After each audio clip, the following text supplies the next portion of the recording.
Hello, everyone, and welcome back to Call Sign Charlie Models. It is time for the final review of the Rye Field Model M1A2 SEP Abrams TUSK 2 kit. We're going to be getting down into the photo booth to see it in its final built status right here, but this is of the 1st Battalion, 22nd Infantry Regiment, 1st Brigade, 4th Infantry Division, Baghdad of July of 2008. And going on to the kit. So the kit for everything, the fit wise, went really well. I had no issues with fit. You can see some areas. This is only my 5th armor build, so I'm still learning on how to do armor and what areas need to be hit up on and everything else. So again, learning experience. I'm going to be taking some lessons learned onto my next armor builds, which will be coming up in the future. But I'm really happy with this one and the way it turned out, because this is my second attempt at the Rye Field Models Abrams. The first attempt, I messed up with the treads. I could not get the treads on. I was not happy with the paint job. That one ended up going in the trash. With this one, I am happy enough with it. Yes, there are errors, but I am going to be fixing those in the future. The one downside I had of this kit were the treads, or the tank tracks. I was not a fan of the way that they did the tracks. Luckily, this is the only kit that they did this track system with. On the other two that I have dealt with, they have individual track links. With this one, they had a flat, hard molded upper, and then they had the same thing for the lower, and then you had to do individual track links for the front and back of the tracks. That ended up causing some issues with getting the final assembly on, and because you didn't want to glue them all together before you had everything in place. The other issue I had was with the MRP paints. It looks like the turret and the main body are two different colors, but it is the same bottle of paint. I don't know why it mixed up like that. One looks lighter than the other. Again, I'm happy with it, but not happy with it. Again, lessons learned on this.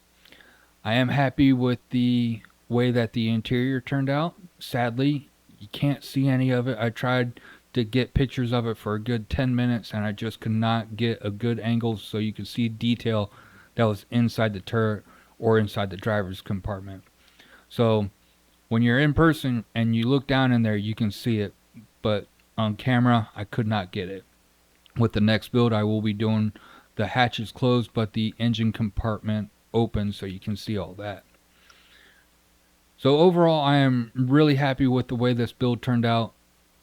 Lessons learned, I'm going to take that forward, and we're going to do better on our next one. That's always my goal, is to do better on my next build.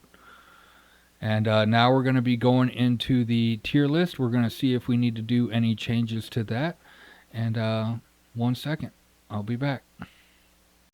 Alright, so we're back with the tier list, and we have the Rye Field Models Abrams right here in the A tier. Just behind the Trumpeter F-18E Super Hornet, and in front of the Mi-24 and the AAVC, which I have not built yet. It's going to stay in the A tier because the detail on everything was really nice. The only thing that's dropping it so far back in the A tier is the fact of the tracks. Now when I do the other Abrams with the track links, I'm sure that is going to go farther up in the tier, but for now I'm going to keep this all the way down at the bottom of the A tier. It's not quite a B because everything else on it was really nice. The fit, detail on it, really fun kit. So we're going to keep it right here.